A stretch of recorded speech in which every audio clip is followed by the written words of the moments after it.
Assalamualaikum warahmatullahi wabarakatuh.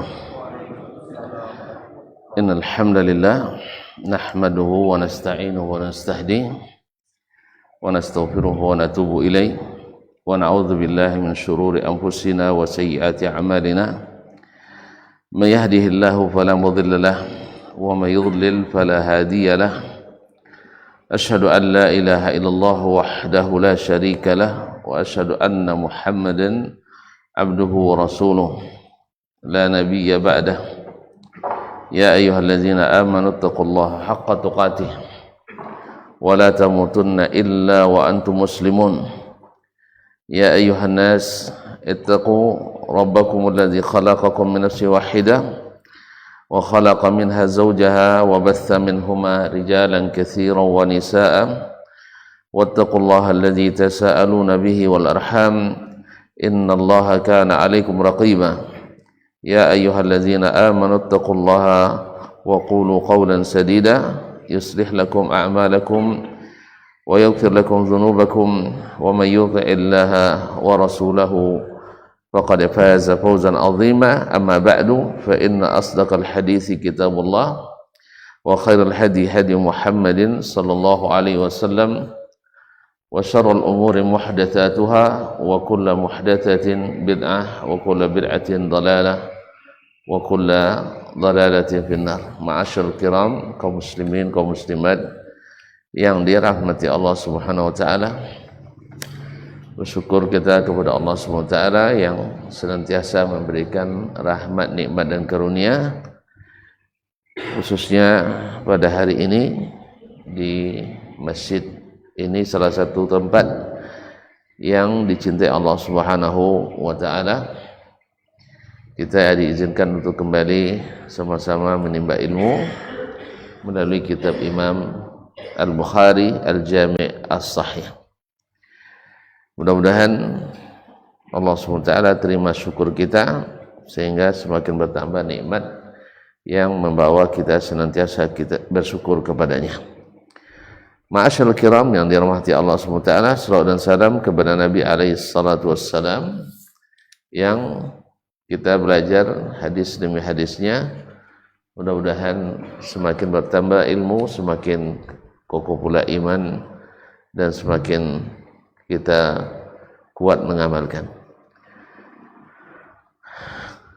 Masih dalam kitabul wudu, babul bauli fil ma'i ad-da'im, yaitu bab tentang al-bauli fil ma'i ad-daim, buang air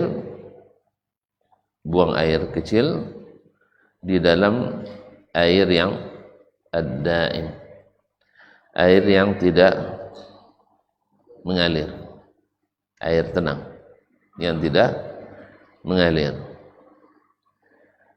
Artinya bagaimana hukumnya air yang atau buang hajat atau buang air kecil di tempat air yang atau di air yang tidak mengalir. Qala al-Imam Al-Bukhari rahimahullah, hadatsana Abul Yaman, telah menceritakan kepada kami hadis ini Abul Yaman, yaitu Al-Hakam ibn Nafi' Al-Bahrani. Al-Hakam ibn Nafi' Al-Bahrani. Qala, dia berkata, akhbarana Syu'aib, telah menceritakan kepada kami Syu'aib, yaitu Syu'aib ibn Abi Hamzah Dinar. Qala, dia berkata, akhbarana Abu Zinad, telah menceritakan kepada kami Abu Zinad, yaitu Abdullah ibn Zakwan Al-Madani, masyhur dengan kunyahnya Abu Az-Zinad. Anna Abdurrahman ibn Hurmus Al-A'raj bahwa Abdurrahman ibn Hurmuz Al-A'raj Al-Madani, yaitu termasuk rawi yang paling kokoh riwayatnya dari Abu Hurairah, annahu sami'a Abu Hurairah, bahwa dia mendengarkan Abu Hurairah radhiyallahu ta'ala. Abu Hurairah Abdurrahman ibn Sakhr Ad-Dawsi, sahabat yang paling banyak meriwayatkan hadis dari Nabi alaihi salatu wassalam secara mutlak. Annahu sami'a Rasulullah sallallahu alaihi wasallam yaqul, bahwa dia mendengar Rasulullah sallallahu alaihi wasallam bersabda, nahnu al-akhiruna as-sabiqun, nahnu al-akhiruna as-sabiqun, kita adalah yang terakhir dan yang paling dahulu, kita yang paling terakhir dan paling dahulu. Wa bi isnadihi, dan dengan sanad itu pula, artinya dari Abu Yaman, dari Shu'aib bin Abi Hamzah, dari Abu Zinad, dari Abdurrahman ibn Hurmuz Al-A'raj, dari Abu Hurairah radhiyallahu anhu, qala, Nabi sallallahu alaihi wasallam bersabda, la yabulanna ahadukum fil ma'id da'im allazi la yajri thumma yaghtasilu fihi, jangan seseorang dari kamu buang hajat di air yang tidak mengalir. Allazi la yajri, di sini disebutkan qaidnya allazi la yajri. Kalimat ad-daim sebenarnya sudah cukup, tapi ditafsirkan lagi oleh Nabi sallallahu alaihi wasallam untuk menghilangkan khilaf. Naam, allazi la yajri, yaitu air yang tidak mengalir. Thumma yaghtasilu fihi, kemudian dia mandi pula di air yang sudah dia buang hajat tadi. Nah, di siaq ini, di hadis ini, dalam sanad ini Imam Al-Bukhari rahimahullah, ada dua kalimat atau dua jumlah, ada dua kalimat. Yang pertama, perkataan Nabi alaihi salatu wassalam, nahnul akhiruna as-sabiqun, kita adalah yang terakhir dan yang pertama, maksudnya yang dahulu. Hadis ini masyhur bahwa kita adalah umat yang terakhir diutus ke dunia ini, dan nanti di akhirat kita pula yang pertama dihisab dan masuk surga. Naam, la khilaf fi dzalik, bahwa kita yang terakhir diutus, atau kita yang terakhir di dunia ini, umat Nabi Muhammad sallallahu alaihi wasallam. Sedangkan di akhirat kita pula yang pertama. Zalika fadlullahi yu'tihi man yasha. Itu semata-mata karunia Allah Subhanahu wa taala yang diberikannya kepada siapa yang Dia kehendaki. Nah, karena keberkahan yang Allah berikan kepada Sayyiduna Muhammad sallallahu alaihi wasallam, sehingga kita diberikan yang pertama nanti masuk surga, atau yang pertama dihisab amalnya. Nah, pertanyaan sekarang, apa munasabahnya hadis ini di dalam bab buang air kecil di air yang tidak mengalir? Apa munasabah? Tak tentu lah pilih ya. Kaum muslimin dan muslimat dirahmati Allah. Wallahu a'lam. Ulama dalam hal ini mengatakan, sebagian mengatakan tidak ada munasabahnya. Dan ini biasa terjadi juga dalam kitab Sahih Al-Bukhari rahimahullah, di beberapa tempat hadis tidak ada munasabah lafaz itu, tapi karena diriwayatkan dengan redaksi yang sama, maka dia sebutkan lafaz itu. Dia sebutkan. Karena Nabi alaihi salatu wassalam mengatakan ia dalam satu munasabah. Jadi dua hadis ini diriwayatkan dengan sanad yang satu ini oleh rawi dari Abu Hurairah dari Nabi alaihissalatu wassalam, dan Imam Al-Bukhari tidak mau untuk meninggalkannya, walaupun adatnya, kebiasaannya Imam Al-Bukhari rahimahullah adalah selalu memotong apa ini potong dah ya, hadis lah ya, hadis mah itu memotong-motong hadis, yaitu hadis kadang panjang mengandung beberapa hukum, tetapi kalau disebutkan seluruhnya panjang kitabnya, maka diambil potongan yang sesuai dengan bab yang dia inginkan, dengan bab yang dia inginkan. Misalnya hadis ini kan ada nahnu al-akhiruna as-sabiqun, ini kan ada munasabah dengan bab ini. Biasanya Imam Bukhari ini tidak disebutkan dalam bab ini, hanya disebutkan yang ada munasabahnya. Apa munasabahnya? La yabulanna ahadukum fil ma'id da'im allazi la yajri thumma yaghtasilu fihi. Jadi kalimat kita adalah yang terakhir dan yang diawalkan. Ini di bab kencing di air yang tenang. Ada munasabah? Enggak. Biasanya Bukhari tidak sebutkan lafaz ini, tapi kok di sini disebutkannya. Wallahu a'lam. Sebagian mengatakan beliau tidak ingin memisahkan hadis ini dengan lafaz yang sama sanadnya, karena dia bilang wabi isnadi, dengan isnad yang sama. Jelas ya? Nah, karena begitulah datangnya hadis ini kepada Imam Al-Bukhari. Dia terima dari gurunya Abul Yaman Al-Hakam ibn Nafi'.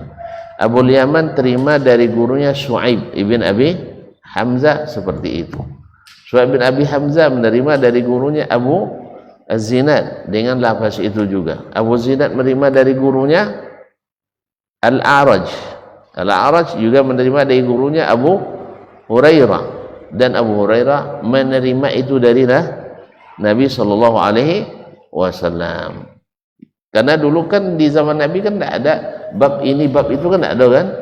Nabi menyampaikan hadis, ya Nabi menyampaikan hadis, kadang dalam satu hadis berisi beberapa hukum, beberapa makna, beberapa keterangan. Nah, tapi setelah di zaman mutaakhir, di zaman Imam Al-Bukhari, ditulislah bab ini ditulis hadis berdasarkan bab-bab. Ngantuk contoh mah itu terasa tu langsung bunyi. Dulu di zaman Nabi hadis dicatat atau tidak? Tidak sodok atau tidak sama sekali? Tidak ada sama sekali hadis dicatat zaman Nabi? Ada 52 orang yang mencatat hadis zaman Nabi. Jadi sampai tidak ada.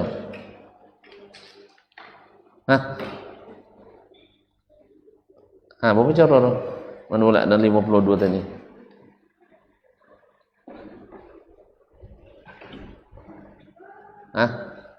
Imam Muslim meriwayatkan dalam Al-Muqaddimah dari Abu Hurairah radhiyallahu anhu dengan sanad yang sahih. Demikian juga dalam Al-Khatib Al-Baghdadi dalam Al-Kifayah, kemudian dalam Taqyidul Ilmi, dalam Syaraf Ashabil Hadis, dalam Rihlatu fi Talabil Hadis, dan lain-lain, bahwa Abu Hurairah berkata, "Ma kana ahadun min ashabin Nabi sallallahu alaihi wasallam aktsara haditsan minni illa an yakuna Abdullah ibn Amr fa innahu kana yaktubu wa ana la aktub." Tidak ada seorang pun sahabat Nabi yang lebih banyak hadisnya dari saya kecuali mungkin Abdullah ibn Amr ibn al-As. Kenapa? Li'annahu kana yaktub, karena dia dulu menulis hadis, sedangkan saya tidak menulis. Tambah leh? Tak boleh. Bukti ada cik roh. Kemudian di waktu Haji Wada ada namanya sahabat Abu Syah dari Yaman. Mendengar Nabi menyampaikan hadis, kan setiap yang diucapkan Nabi kan hadis kan, setiap yang dibuat Nabi kan hadis, setiap yang diketujukan Nabi kan hadis. Lalu Abu Syah mengatakan, Rasulullah, saya hafalannya tidak kuat, kalau bisa dituliskan. Maka Nabi SAW katakan, uktubu li Abi Syah, tuliskan hadis ini untuk Abu Syah. Baik. Kemudian hadis lain juga Abdullah bin Amr bin Al-As mengatakan, kuntu aktubu kulla syai'in sami'tuhu minan Nabi sallallahu alaihi wasallam. Saya awalnya menulis semua yang saya dengar dari Rasulullah sallallahu alaihi wasallam, Al-Qur'an dan hadis. Lalu famana'ani asyahu Quraisy. Lalu saya dilarang oleh syekh-syekh Quraisy, artinya sahabat-sahabat senior dari kalangan muhajirin. Alasannya apa? Ataktubu kullu syai', kenapa kamu tulis? Lianna Nabi sallallahu alaihi wasallam yatakallam ridha wa hina yaghdab. Nabi kan bicara, kadang sedang suka, kadang sedang marah. Masa dicatat semuanya? Lalu Abdullah bin Amr ibn Al-As radhiyallahu taala anhu mengadu ke Nabi alaihi salatu wasallam. Tentu Nabi yang menyelesaikannya. Hadis Nabi dilarang dicatat, tentu dia tanya ke Nabi alaihi salatu wassalam. Lalu kata Nabi alaihi salatu wassalam, uktub fawallazi nafsu Muhammadin biyadihi, demi Allah yang jiwa Muhammad ada di tangannya, la yakhruju min hadza illa haqq. Tidak ada yang keluar dari mulut ini kecuali hak, kecuali benar, baik dalam keadaan marah maupun dalam keadaan tidak marah. Tambah baca kita muqaddimah Sahih Muslim atau Taqyidul Ilmi lil Khatib Al-Baghdadi. Baik. Jadi hadis ditulis di zaman Nabi alaihi salatu wassalam, tapi tidak keseluruhan. Tidak keseluruhan. Beda dengan Al-Qur'an. Al-Qur'an dicatat semuanya, di samping dihafal. Tapi sebagian mencatat, maksud saya sebagian mencatat sebagian dan sebagian mencatat pula sebagian. Tapi semua Al-Qur'an dicatat. Kalau hadis tidak. Karena awal-awal Islam Nabi melarang sahabat mencatat hadis dengan alasan takut tercampur dengan Al-Qur'anul Karim. Nah, pertanyaannya, apakah di masa Nabi hadis dicatat berdasarkan bab-bab? Tentu makna bab-babnya tema-tema. Bab wudu itu namanya bab naum, bab lolok adalah hadisnya, bab zikir adalah hadisnya. Di zaman Nabi ada tulisan jadi itu? Ada? Enggak kan? Enggak kan? Baik, alhamdulillah. Betul ya? Berarti nanti hadis dicatat berdasarkan apa yang didengar dari Nabi sallallahu alaihi wasallam. Mungkin Nabi dalam satu majelis itu bicara tentang hukum puasa, tentang hukum salat malam, tentang hukum doa dan zikir dan sebagainya. Nah, dalam satu hadis itu mungkin tercakup beberapa hukum. Sah? Di zaman belum dibagi berdasarkan bab-bab, dia belum berdasarkan tema-tema, atau hadisnya tidak menurut tema-tematik. Tentu hadis disusun berdasarkan perawinya saja. Sah? Jelas? Jalannya? Baik. Sampai kepada ditulisnya hadis seperti di zaman Az-Zuhri, yaitu antara tahun 1110 sampai 120 Hijriah atau lebih kurang. Itu kan diperintahkan oleh Khalifah Umar bin Abdul Aziz untuk mengumpulkan hadis-hadis. Gimana dia mengumpulkan hadis? Az-Zuhri mengumpulkan hadis dari gurunya sendiri. Di antara gurunya adalah Anas, di antara gurunya Sa'id bin Musayyib, di antara guru Al-A'raj. Ada gurunya yang sahabat, ada guru yang tabi'in. Lalu dia sudah catat hadis, misalnya an Sa'id bin Musayyib an Abi Hurairah dari Nabi SAW. 80 hadis. Kemudian hadis dari Anas ibn Malik dari Nabi SAW. Tanpa dipilah-pilah. Ini hadis tentang wudu saja. Ini hadis tentang salat saja. Ini hadis tentang zakat. Tidak seperti itu. Paham ya? Yang penting ada dapat hadis, tulis. Dapat hadis, tulis. Dapat hadis, tulis. Dikumpulkan semuanya. Paham? Sampai di situ paham? Dah? Nah. Jadi bisa saja dari dalam satu hadis itu mengandung beberapa hukum. Misalnya hadis Umar bin Khattab, datang Jibril kepadanya bertanya tentang rukun Islam. Kemudian rukun iman. Sudah itu rukun ihsan. Kemudian tanda-tanda kiamat. Sah? Di situ sudah 4 masalah. Sah? Sudah 4. Nah,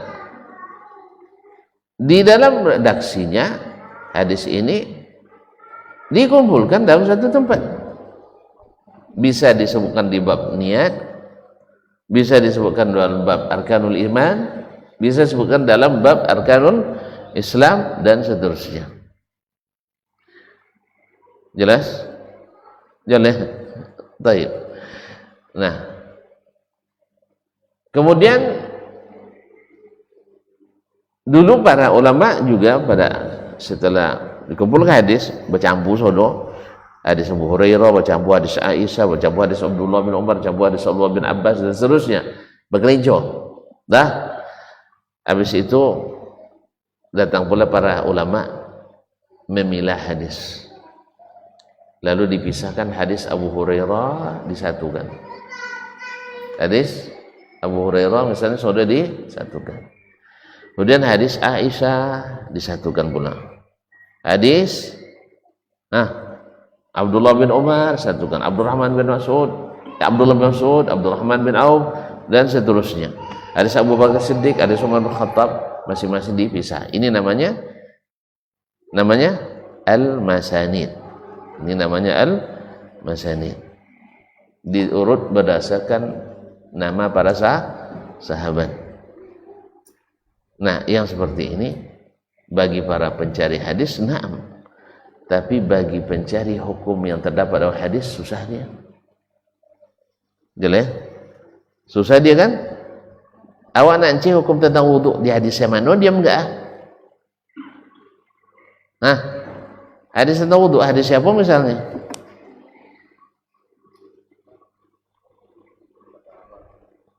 Kanda Abira. Akhirnya timbul pula inisiatif dari ulama menyusun hadis-hadis berdasarkan bab-bab tadi. Jelas? Maka awal mulanya dikumpulkan pula hadis tentang misalnya taharah.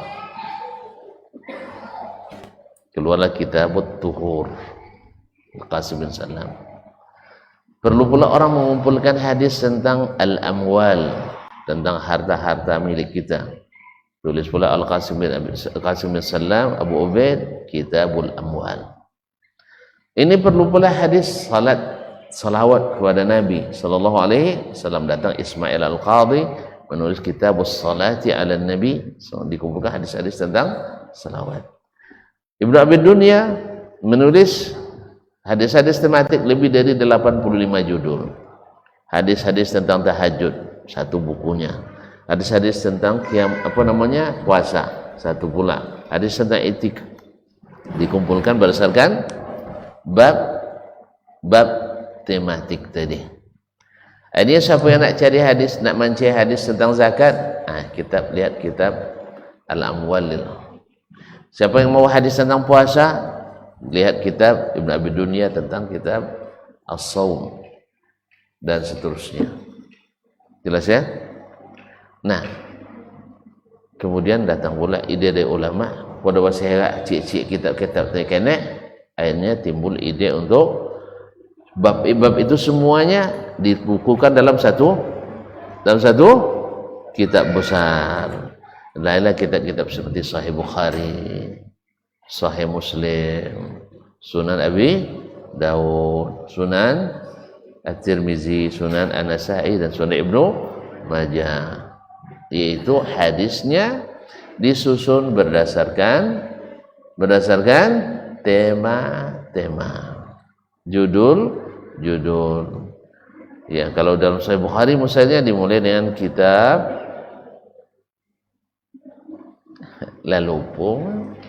Kitabu Bad'il Wahyi, awal mulanya wahyu.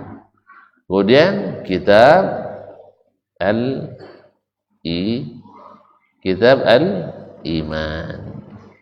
Sudah itu kitab Al-Ilmu. Sudah itu kitab Al-Wudu. Berarti hampir 80 tahun lah. Jadi kaum muslimin dan muslimat, ini Imam Al-Bukhari kan hidup di zaman mutaakhir dibanding dengan zaman yang pertama, kan di abad ketiga beliau. Hajat manusia mencari hadis berdasarkan tematik.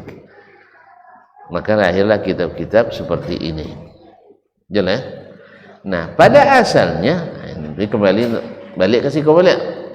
Jauh-jauh nampai. Pada asalnya yang disebutkan di dalam bab itu sesuai judul. Apa judul tadi? Bab tentang buang air kecil di air yang tidak mengalir.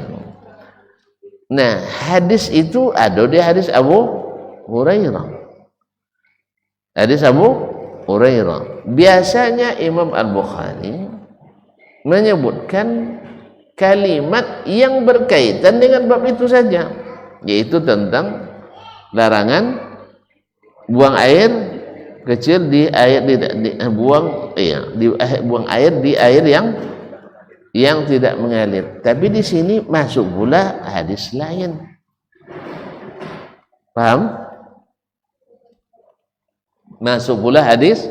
Apa hadis lainnya? Bahwa kita adalah umat yang terakhir dan yang pertama nanti di akhirat. Hukum asalnya ini tidak ada munasabahnya dengan bab. Jelas? Tapi kok masuk? Nah, itulah.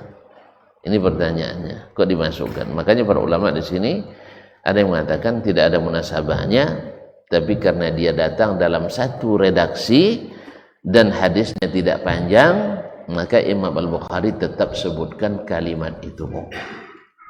Karena panjang hadisnya, setengah hadisnya, nahnu al-akhirun as-sabiqun, 3 kata.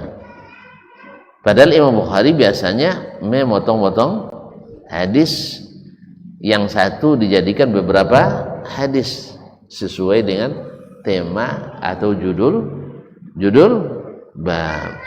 Dah paham? Sudah? Alhamdulillah. Ulang di awal balik lagi. Nah, jadi pada asalnya hadis dicatat tanpa tema. Kemudian dicatat hadis berdasarkan kumpulan nama sahabat. Kemudian ada pula hajat untuk mengumpulkan hadis berdasarkan tema-tema. Dibuatlah kumpulan hadis tentang adab makan, kumpulan hadis tentang zuhud, kumpulan hadis tentang salat, kumpulan hadis tentang puasa, kumpulan hadis tentang haji dan seterusnya. Nah, ini kan banyak jadi kitab-kitab kecilnya. Akhirnya dikumpul oleh para ulama di abad ketiga dalam satu kitab besar. Ya, dalam satu kitab besar. Yang dalam ilmu hadis dikenallah Al-Kutubu As-Sittah. Kitab hadis yang 6 yang merupakan ummahat kutubul hadis, kitab-kitab hadis induk. Artinya hampir tidak ada bab yang diperlukan dalam menegakkan agama ini kecuali ada dalam kitab yang 6 ini. Jelas? Baik. Nah, ini bagi mengatakan tidak ada munasabah lafaz nahnul akhiruna as-sabiquna. Tapi sebagian ada juga mencoba mencarikan munasabahnya, yaitu dengan apa? Kata mereka nahnu al-akhiruna as-sabiquna. Maknanya adalah diambil dari air yang datang kemudian,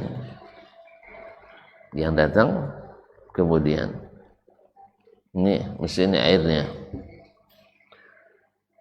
datang yang terakhir, di mana diam. Kalau masuk air dalam botol kuhan yang terakhir dia mana, dia bawah tuh di atas. Nah, di atas bawah.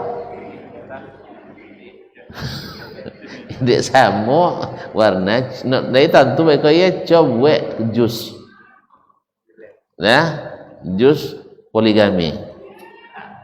Tahu jus poligaminya? Apa nama jus poligami itu? Jus campur. Nah, tak nama jus campur. Nah, jus ya. Jus 3 dimensi, nah 3 dimensi kan. Ada warna ungu, warna apa? Kuning, warna merah misalnya. Nah, lejole nanda lu masuk di mana diam? Bawah. Sudah itu di atas. Sudah itu yang paling terakhir. Nah, yang terakhir kan ini ya, nanti atas kan ketika di qaulun mana nanda lu? Nanti atas. Jadi ibaratnya ketika masuk air itu, air mana yang terakhir? Yang pertama? Astagfirullahaladzim. Kini air dalam coba tidak mengalir, atau dalam kula tidak mengalir. Mana yang pertama? Hah? Tidak masuk tadi, cuma air berasia. Sudah itu masuk air loda, air najis. Dia itu najis dulu. Ketika diambil, mana ambil dulu? Nah, itu maknanya. Tapi kau takalluf, mengadu-adu. Makanya pendapat yang selamat itu pendapat yang pertama, tidak ada munasabah hadis ini dengan bab, cuma datang dalam satu redaksi dan satu isnad, maka beliau sebutkan juga dalam bab ini. Paham maksudnya? Jadi ketika di qaulun diambil air itu tentu diambil najis. Sebagaimana air tadi masuk pertama kali yang bersih, kemudian ketika dikeluarkan, kemudian yang terakhir yang kotor, ketika dikeluarkan dia yang pertama keluar. Jelas? Diambil dari makna nahnul al-akhirun, kita yang terakhir, dan kita pula yang di pertama nanti dihisab di hari akhirat. Jelas? Tapi itu takalluf, kata para ulama, itu makna terlalu dipaksakan, dipaksakan. Jalannya sebab apa? Sebab air itu karena dia sama-sama air, dia akan menyatu. Kalau jus ya tidak ada, nyado campuran yang lain. Tapi mau contoh jus tadi karena lebih paham pegayu, kan itu makanya contohkan bagian. Jelas?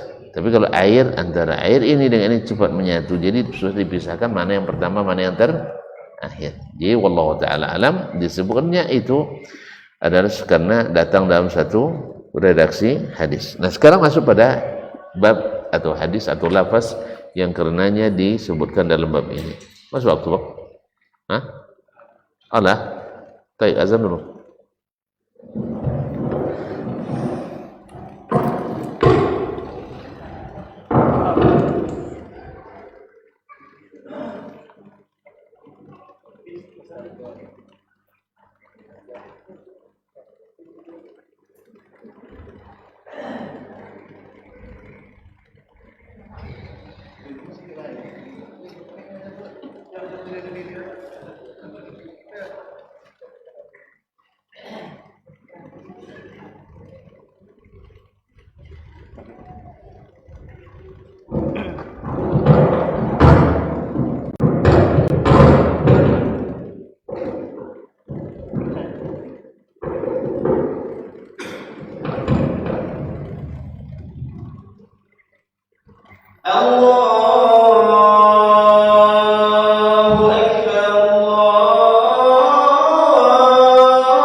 Kaum muslimin dirahmati Allah. Jadi setelah jelas tadi kita masuk pada lafaz yang sesuai dengan bab ini dan jelas munasabahnya. Qala sallallahu alaihi wasallam, la yabulanna ahadukum fil ma'id da'im alladhi la yajri thumma yaghtasilu fihi. Janganlah seseorang dari kalian buang hajat kecil di dalam air yang tenang, yang tidak mengalir. Thumma yaghtasilu bihi, kemudian dia mandi di situ. Di sini kaum muslimin dan muslimat dirahmati Allah, tentu makna larangan ini pertama sepakat bahwa larangan itu dilarang buang hajat di air yang tenang. Kemudian air tenang yang mana? Tentu adalah air tenang yang sedikit, karena air tenang yang banyak tidak berpengaruh, sebagaimana telah selesai pembahasan di bab sebelum ini, yaitu kalau air itu lebih dari 2 kula tidak terpengaruh oleh najis, kecuali berubah salah satu dari 3 sifat. Kalau airnya sampai 2 kula berubah olehnya, maka ini. Misal orang misalnya buang hajat di mana ya, air yang tenang tapi banyak, dalam perigi, dalam kolam renang misalnya. Kolam renang mengalir enggak? Kolam renang mengalir ya? Enggak. Hah? Enggak punya Pak. Kolam renang itu mengalir, cuma ganti airnya itu. Ada air keluar, ada air masuk. Iya. Enggak punya boleh cara meyongnya. Nah, masuk pun enggak ya. Air kolam renang biasanya ada pembuangannya, enggak ada masuk, ada sirkulasi airnya. Ada yang masuk, ada yang keluar. Dan itu enggak masuk.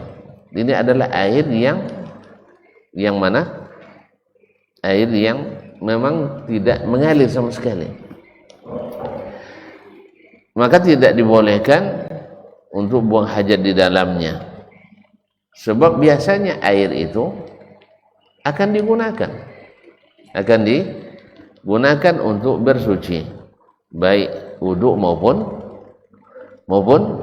mandi. Dan di dalam hadis ini dijelaskan oleh Nabi sallallahu alaihi wasallam, "Tsumma yaghtasilu bihi." Kemudian dia mandi di dalamnya. Maksud di dalamnya ini daripadanya. Maksudnya mandi di air itu, bukan maksudnya mandi nyalam pula situnya ayo sekene tidak apa-apa nyalam, tidak, bukan maksudnya. Jadi mandi menggunakan air yang kena tadi. Dan ma'asyal kiram dirahmati Allah SWT, sama hukumnya antara orang yang memang buang hajatnya ke dalam tempat itu langsung, misalnya kok cangkung atau toga buayu ke dalam kulah tadi, atau dia buang air di bejana lain, di ember atau di apa namanya nih, gayung, sudah ditomosong dalam deh, sama hukumnya. Kecuali menurut Az-Zahiriyah, kalau Az-Zahiriyah mengatakan enggak, beda hukumnya. Kalau tampuang dia sudah sayang dalam deh, enggak apa. Tapi kalau seandainya kancanya dalam, itu baru najis. Nah, kemudian khilaf juga bagi sebagian yang dulu yang mengatakan walaupun tidak sampai 2 kulah tapi tak berubah sifatnya, tetap tidak najis. Tapi ini marjuh, pendapat yang marjuh artinya yang tidak mu'tamad. Yang mu'tamad di kalangan jumhur adalah air itu kalau kurang dari 2 kula masuk najis, berubah tak berubah dia tetap najis. Tapi kalau dia sampai 2 kula atau lebih, baru dilihat berubah atau tidak berubah tadi. Jadi sama hukumnya menurut jamaahir, sebagian besar ulama, antara dia buang hajat langsung ke dalam air itu sambil jongkok di dalamnya, atau sambil guliang dalamnya, atau sambil togak dalam, atau dia buang hajat di dalam tempat lain lalu ditampungnya misal lalu diseang ke dalam, itu sama hukumnya. Kecuali menurut mazhab Az-Zahiri, Al-Zahiri membedakan antara yang kencing langsung dengan tidak, tapi ini pendapat lemah. Apa sebab?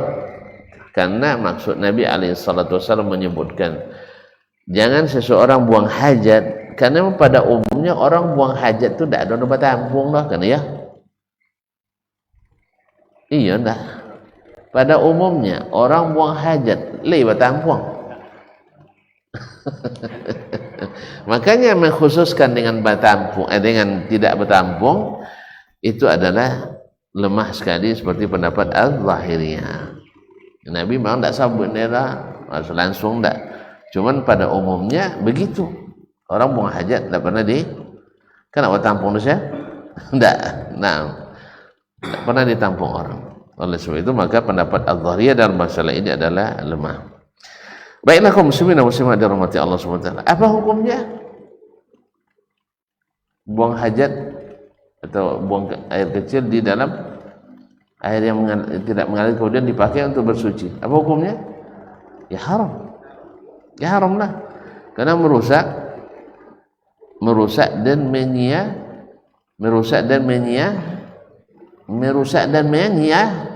menyia-nyiakan.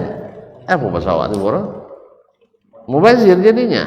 Harusnya air ini bisa dipakai, gara-gara dibuang air besar, buang air kecil dalamnya tak bisa dibiayain. Ada sekarang masih ada juga kan? Kan masih ada juga menyiram dinding, masih ada WC siram dinding ini masih banyak. Nah, adalah WC apa namanya pintu setengah. Tahu pintu setengah? Hah? Pintu setengah ada tentu. Subhanallah. Nyala sikulnya, ha? Jadi kok nanti kawan aduh jelecunya. Tentunya siapa dalam buaya saja. Entah pula daerah-daerah mudik itu masih banyak. Ada lo ndak setengah, ada lo setengah tang di bawah lagi, lo di bawah. Tidak ada. Subhanallah. Jadi kaum muslimin dan muslimat dirahmati Allah. Jadi pintu dia koyak dua. Nah, jadi walhasil satu larangan buang air kecil di dalam air yang tidak mengalir. Kalau mengalir macam di sungai, boleh mana? Ya boleh lah. Hah?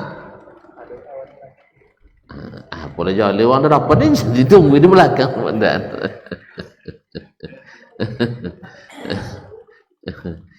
Nah, kalau di tempat yang mengalir, karena makna jelas kata Nabi SAW, fil ma'id daim allazi la yajri. Apa sebab?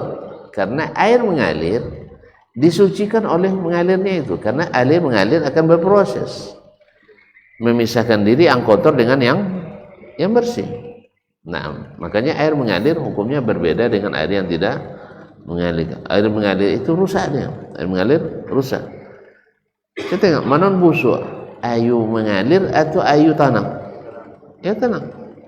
Air mengalir antar akan bersih. Makanya kalau nak membersihkan air kan sudah dialirkan. Yang kedua, hukumnya haram. Nah, haram dilakukan dan haram digunakan setelahnya. Haram digunakan setelahnya untuk bersuci. Rajin basuh tangan, banajis lah. Kan ya? Dijadikan untuk berwudu, tidak sah wudu. Dijadikan untuk mandi apa lagi? Sebagian ulama Asy-Syafi'iyah menjadikan ini dalil bahwa air musta'mal tidak suci. Tapi dijawab oleh para ulama jumhur, ini air musta'malnya dengan najis, bukan air musta'mal untuk berwudu dan mandi. Sebab sudah dibahas sebelumnya, air musta'mal untuk wudu dan mandi tidak hilang kesuciannya. Sebagaimana Nabi SAW mandi dengan sebagian istrinya, dan tentu saja air yang disiramkan ke badan masuk ke dalam bejana tadi, tapi Nabi tidak menjadikannya sebagai air yang tidak suci. tetap dianggap air suci. Buktinya beliau mandi dari sisa mandi istrinya. Jelas? Mandi dari sisa air mandi istrinya. Ketika bini mandi tadi, masuk tidak percikan air ke dalam? Hah? Asal pakai cibuk masih masuk. Jelas? Makanya air musta'man tetap suci menurut pendapat yang kuat berdasarkan dalil. Tapi dalam mazhab Syafi'i termasuk ngambil dalil dari sini karena airnya sudah terpakai. Cuma kita kalau di sini lebih condong jauh karena dipakai untuk sesuatu yang najis. Kalau tidak ada target yang musta'mal dulu karena najis tadi. Kalau satu najis kan tidak boleh dipakai untuk bersuci karena dia sudah tidak tahir lagi. Baik. Wallahu ta'ala alam wa sallallahu ala nabiyyina Muhammadin wasallam. Dah. Jadi alasan Nabi melarang tadi supaya nanti tidak dipakai untuk bersuci lagi. Sehingga kalau tidak dipakai tidak bisa dipakai, otomatis air itu mubazir, kebuang. Padahal kalau dia tidak kencing di dalam itu masih bisa untuk beberapa orang berwudu atau beberapa orang mandi. Tapi setelah dia gunakan, dia sendiri tidak bisa wudu, tidak bisa mandi, airnya mubazir. Wallahu ta'ala alam. Baik, kita tutup sampai sini. Wabillahi taufiq wal hidayah. Wa subhanakallahumma bihamdik asyhadu an la ilaha illa anta astaghfiruka wa atubu ilaik. Wassalamualaikum warahmatullahi wabarakatuh.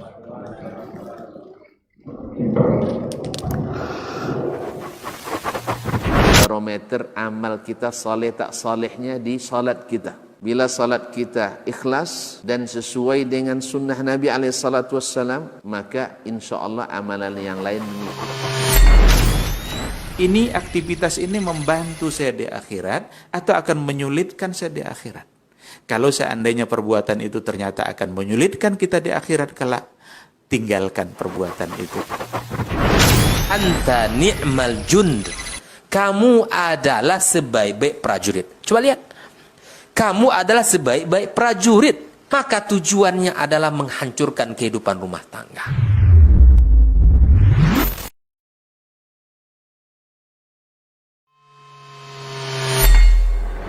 Di para sahabat itu, kaum muslimin, yang terbayang bagi mereka itu adalah infak.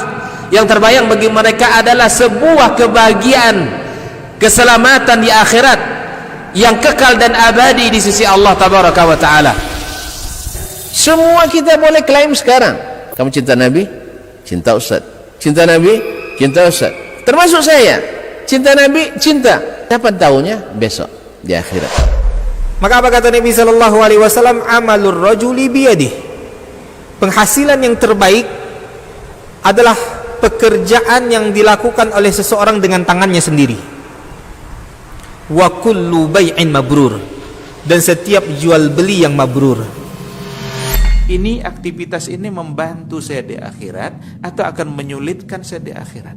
Kalau seandainya perbuatan itu ternyata akan menyulitkan kita di akhirat kelak, tinggalkan perbuatan itu.